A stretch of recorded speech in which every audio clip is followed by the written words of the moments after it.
ओम शांति 8/2/2022। प्रातः मुरली। ओम शांति। बाप दादा मधुबन।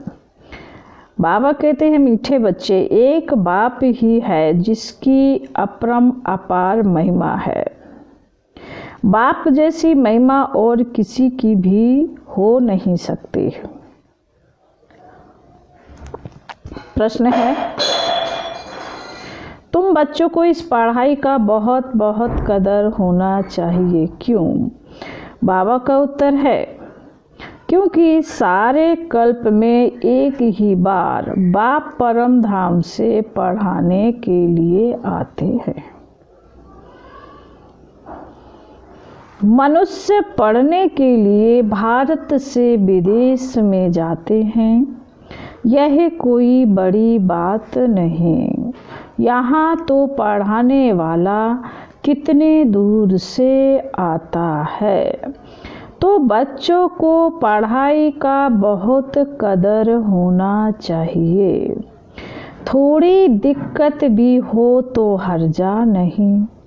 तुम्हारे स्कूल गली गली में बनने चाहिए, नहीं तो इतने सब पढ़ेंगे कैसे। बाबा का परिचय तो सबको मिलना है जरूर। ओम शांति। मीठे मीठे बच्चे कहते हैं, यह कौन है? यह कोई साधु सन्यासी मनुष्य तो नहीं है, यह तो और चीज है। मनुष्य को तो झट पहचान ले, फलाना साधु सन्यासी है, नाम लेकर कहेंगे फलाना महात्मा है। यह सिर्फ बच्चे जानते हैं। बच्चा कहा जाता है आत्मा को। आत्मा ही सब जानती है, शरीर नहीं। आत्मा ही कहती है यह फलाना है, आर्गन्स द्वारा जानती है। अगर आत्मा ना हो तो यह आँखें काम ना करें। सब कुछ आत्मा ही जानती है। अभी तुम बच्चों को आत्म अभिमानी बनाया जाता है। आत्मा कहती है, इन कर्मेंद्रियों से फलाना कर्तव्य करता हूँ। वास्तव में आत्मा को मेल कहा जाएगा, फीमेल नहीं। मेल है क्योंकि हम सब भाई भाई हैं। तुम नई बातें सुनते हो। यह कौन आया? उनका कोई अपना मनुष्य का रूप नहीं है। तुम जानते हो बेहद का बाप है शिव बाबा, जो इनके द्वारा समझाते हैं। ऐसे नहीं फलाना सन्यासी है, उनकी आत्मा बोलती है। नहीं, मनुष्यों का सारा नाम रूप से अटेंशन जाता है। तुम्हारी बुद्धि समझती है यह हमारा बेहद का बाप है। वह शरीर द्वारा हमको अपना वर्षा देते हैं, राजयोग से खिलाते हैं। यह है सबका बाप, सर्व का पतित पावन, सिर्फ मनुष्यों का नहीं, 5 तत्वों का भी है। सर्व की सद्गति करने वाला है, ऊंचे ते ऊंचा बाप। सृष्टि में महिमा करने लायक है तो एक बाप ही है, दूसरा ना कोई। ना ब्रह्मा विष्णु शंकर की महिमा कर सकते हैं। उनका बर्थडे मनाकर क्या करेंगे। लक्ष्मी नारायण, जिसका कंबाइंड रूप विष्णु है, अभी वह कहाँ हैं? लक्ष्मी नारायण पुनर्जन्म लेते लेते अभी अंतिम जन्म में हैं। फिर शिव बाबा लायक बना रहे हैं। सर्व का सद्गति दाता वह एक ही है, महिमा भी एक की है। उस पतित पावन बिगड़ देखो सृष्टि का क्या हाल हो गया है। कृष्ण के भक्तों से पूछो राधे कृष्ण कहाँ हैं तो कहेंगे सर्वव्यापी हैं। राधे के पुजारी कहेंगे राधे ही राधे हैं। हनुमान के पुजारी कहेंगे जिधर देखो हनुमान ही हनुमान हैं। परंतु नहीं, बाप अपनी महिमा तो नहीं करेंगे, अपने पाठ से सिद्ध करते हैं और कोई की महिमा गाई नहीं जा सकती।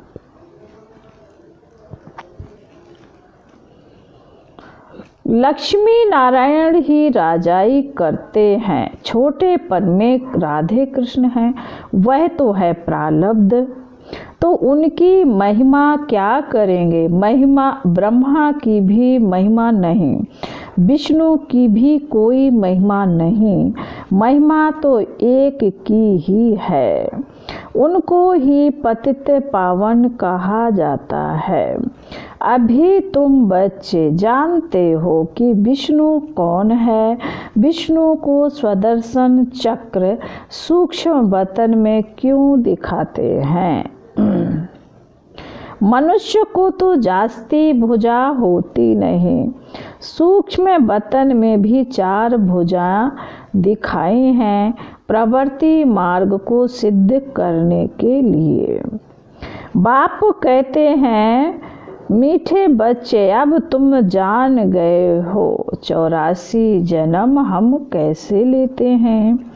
तुम्हारा गृहस्थ व्यवहार पवित्र था, मंदिरों में जाकर गाते हैं ना सर्वगुण संपन्न तुम मात पिता। अब यह महिमा फिर रोंग हो जाती है। यह महिमा है सिर्फ एक की, देवताओं की नहीं। जो कुछ महिमा है सो एक की, वह है परम पिता परमात्मा।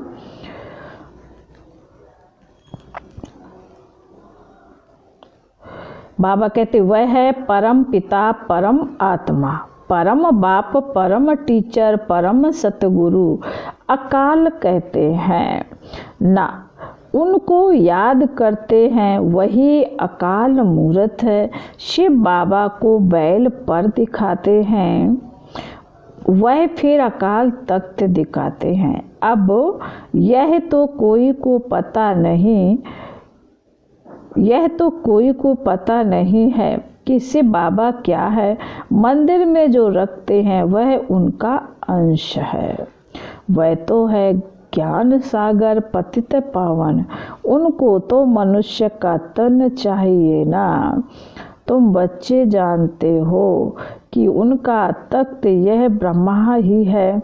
धर्म स्थापकों की क्या महिमा है, वह तो सिर्फ आकर धर्म स्थापन करते हैं, वह कोई जीवन मुक्ति नहीं देते। मनुष्य कहते हैं मोक्ष मिले, फिर आए ही नहीं।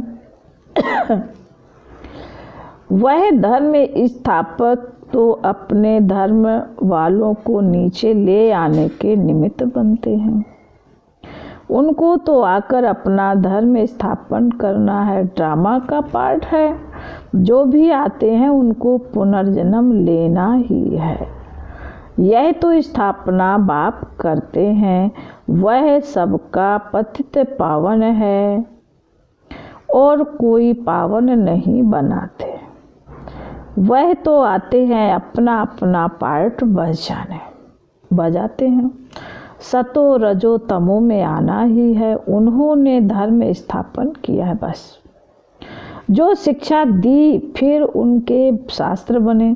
जो धर्म स्थापन करते हैं उनको फिर पालना जरूर करनी है।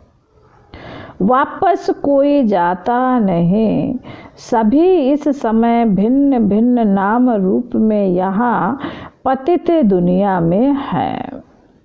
पहले नंबर में लक्ष्मी नारायण देखो, वह भी अब यहाँ हैं। प्रजापिता ब्रह्मा द्वारा ब्राह्मण रचते हैं। फिर यह जाकर राधे कृष्ण बनेंगे। जब तक शिव बाबा ना आए तब तक कोई पावन बन ना सके। शिवाय नमः तुम माता पिता सब याद करते हैं। बाबा कहते भी हैं शिवाय नमः। तुम माता पिता सब याद करते हैं। सबसे जास्ती महिमा उस बाप की ही है। पुकारते भी है ओ गॉड फादर, बाप को ही पुकारते हैं।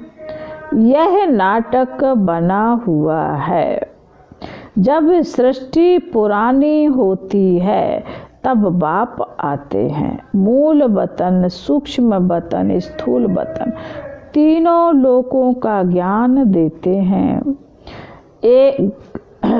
ज्ञान एक ही बार मिलता है। उनको ज्ञान का सागर कहा जाता है। बाकी यह सूर्य, चांद आदि तो बेहद मांडवे की रोशनी देने वाली बत्तियां हैं। वह रात, वह दिन, यह मांडवे की बत्तियां है। ऐसे नहीं कि सूर्य देवता नमा कहेंगे, नहीं, देवताएं तो ब्रह्मा विष्णु शंकर हैं। कोई मूल वतन से आत्माएं यहाँ आती हैं तो सीधा गर्भ में जाती हैं, सूक्ष्म वतन में नहीं जाती, सीधा सतयुग में आएंगी गर्भ महल में।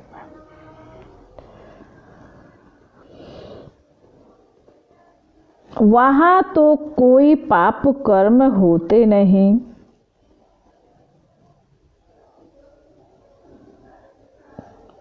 यहाँ पाप करते हैं तब त्राही त्राही करते हैं। धर्मराज हमें बाहर निकालो, फिर हम पाप नहीं करेंगे। बाहर निकलने से फिर पाप करने लग पड़ते हैं। वहाँ की वहाँ रही, यह भी ड्रामा में है। भारत का सबसे बड़ा दुश्मन रावण ही है। द्वापर से रावण राज्य शुरू होता है। द्वापर में ही देवी देवताएं वाम मार्ग में जाते हैं। उन्हों का फिर मंदिर है। पुरी में देखो कैसा मंदिर बना हुआ है। अंदर जगन्नाथ की मूर्ति है और बाहर में देवताओं के बड़े गंदे चित्र हैं। ऐसे चित्र मंदिर में नहीं होने चाहिए। तुम तो अभी श्रीमत पर श्रेष्ठ बनने का पुरुषार्थ कर रहे हो। सतयुग आदि में लक्ष्मी नारायण श्रेष्ठ है ना, उन्होंने यह श्रेष्ठ पद कैसे पाया? अब तुम फिर से पढ़ रहे हो। बाप कहते हैं मैं कल्प कल्प के संगम युगे फिर से आता हूँ, आता ही रहूँगा। फिर से तुम बच्चों को राजयोग सिखलाऊंगा। फिर सतो रजो तमो में आना है। तुमको 84 जन्म भोगना पड़ता है। जो पहले पहले आते हैं सब नहीं भोगते। 84 लाख 84 लाख तो हैं नहीं, बाबा करे सब नहीं भोगते। 84 लाख तो है नहीं। मनुष्यों को जो कुछ कोई ने कहा वह सत सत कहते रहते हैं। अगर 84 लाख जन्म हो तो कल्प की आयु बड़ी हो जाए। बाप कहते हैं 84 जन्म है सो भी देवी देवताओं के। अच्छा, फिर इस्लामी, बौद्धी, कृष्ण आदि कितने जन्म लेते होंगे? हिसाब तो है ना। आते तो बहुत हैं, टाल टालियाँ हैं। तुम सारे विश्व के आदि मध्य अंत को जानते हो। भारत ही पहले नंबर विश्व का मालिक था और कोई धर्म नहीं। बाबा कहते भारत ही पहले विश्व का मालिक था और कोई धर्म था ही नहीं। अभी उस देवी देवता धर्म की टांग है नहीं। उनका शास्त्र भी नहीं है। यह गीता आदि शास्त्र फिर बनेंगे। ऐसे नहीं, तुम जो सच्ची गीता बनाते हो वही होगी, निकलेगी फिर भी वही गीता। भक्ति मार्ग के लिए तो सब चाहिए ना। ब्रह्मा द्वारा समझाते हैं बच्चों को, अब बरोबर ब्रह्मा द्वारा भगवान की प्राप्ति होती है। बाबा कहते हैं यह सब है भक्ति मार्ग। मेरी प्राप्ति तब होती है जब मैं यहाँ आता हूँ। भारत में, भारत ही अविनाशी खंड है। भारत ही कितना साहूकार था। सोमनाथ का मंदिर कितना बड़ा है, सब लूट ले गए। बिरला के पास बहुत पैसे हैं तो बड़े कितने बड़े मंदिर बनाए। बाप कितना अच्छी रीति समझाते हैं, यह और कोई समझा ना सके। ज्ञान सागर बाप जब बच्चों को समझाते हैं तब बच्चे समझ जाते हैं। यह कौन पढ़ाते हैं? यह कोई सन्यासी नहीं, उनका नाम ही है शिव। सब आत्माएं उनके बच्चे हैं। उन्हों के शरीर के नाम बदलते रहते हैं। इनका नाम ही एक, बाबा करे इनका नाम ही है एक। कहते हैं मेरा कोई दूसरा नाम नहीं है। तुम तो जन्म मरण में आते हो, देह अभिमानी भी बनते हो। मैं कभी देह अभिमानी नहीं बनता हूँ। बाप है ही फॉर एवर देही अभिमानी, क्योंकि पुनर्जन्म में नहीं आते हैं। शिवरात्रि मनाते हो ना, परंतु रात्रि का अर्थ कुछ भी समझ नहीं सकते। कितनी भूले हैं। अभी है रात, फिर दिन होना है। अब कल्प का अंत अर्थात रात हुई। सतयुग त्रेता है दिन, द्वापर कलयुग है रात। मुझे आना ही है संगम पर। यह है बेहद की रात और दिन। भगवान वच समझते हो यह बेला मुख्य है, परंतु शिव बाबा की बेला नहीं ले सकते। वह कब आते हैं पता थोड़े ही लगता है। यह तो है बेहद की रात और रात, इसको कल्प का संगम युग कहेंगे। बर्थडे भी अगर मनाते हैं तो एक का शिव बाबा आते फिर चले जाते हैं। उनका ना तो जन्म है और ना ही मौत। कहेंगे बाबा चला गया, यह खेल है। बाप बैठ समझाते हैं, गाते भी हैं। रास्ते चलते ब्राह्मण फंस गया। इस बाबा को थोड़े ही पता था, अचानक प्रवेशता हो गई।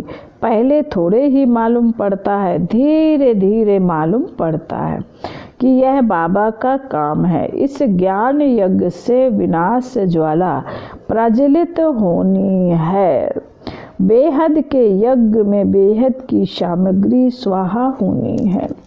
बेहद बाप का यह यज्ञ है। इनके बाद फिर कोई यज्ञ नहीं रचा जाता है।